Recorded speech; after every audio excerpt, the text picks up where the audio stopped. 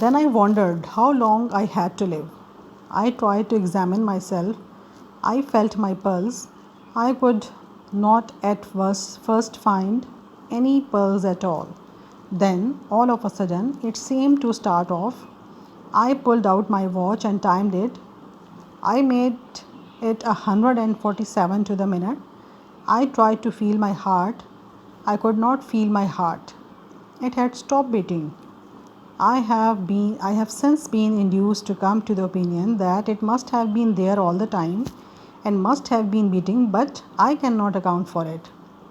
I patted myself all over my front from what I call my waist up to my head, and I went a bit round each side and a little way up the back, but I could not feel or hear anything.